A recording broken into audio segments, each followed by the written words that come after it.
সৰুৰে পৰা অভিনয় কৰি ভাল পায় তেওঁ অভিনয়ৰ জৰিয়তে কন্দুৱাইছে হেজাৰজনক।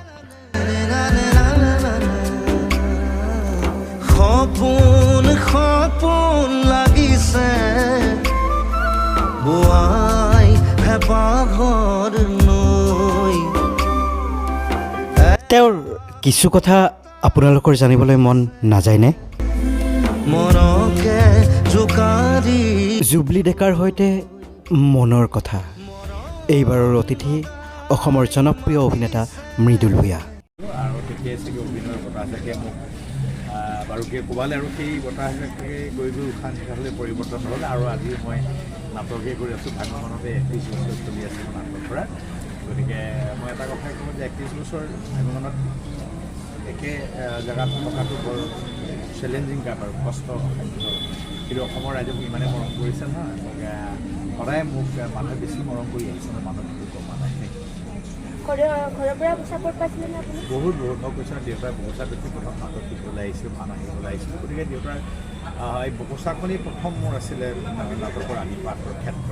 গতিকে ঘৰৰ পৰা সদায় পাৰ্মিশ্যন পাইছোঁ, শুভেচ্ছা পাইছোঁ সদায়। এতিয়া মোৰ পৰিয়ালে মোৰ পৰিবাৰ বা গোটেই ঘৰখনে মোৰ ল'ৰা ছোৱালী মা দেউতা ভাই ভনী সকলোৱে মানে সদায় উৎসাহিত কৰি থাকে, বন্ধু-বান্ধৱে উৎসাহিত কৰি থাকে। তেনেকৈ নাটক কৰি আছোঁ। প্ৰথম অভিনয় মঞ্চত কৰি ভাল লাগে নে চিনেমাৰ?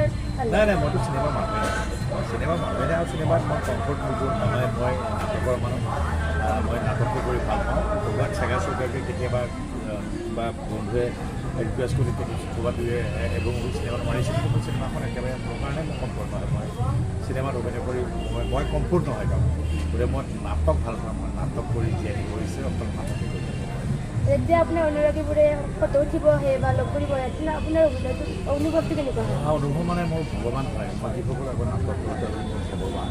মঞ্চত যেতিয়া নাটক কৰি থাকোঁ সন্মুখত বহি থাকে মোৰ ভগৱান। তেওঁলোকৰ মাজৰে এটা সংখ্যক ইয়াত লগ কৰিব আহে, মোৰ লগত মনৰ কথা পাতিবলৈ আহে, মোৰ লগত ফটো উঠিবলৈ আহে। তেওঁলোক মোৰ কাৰণে ভগৱান।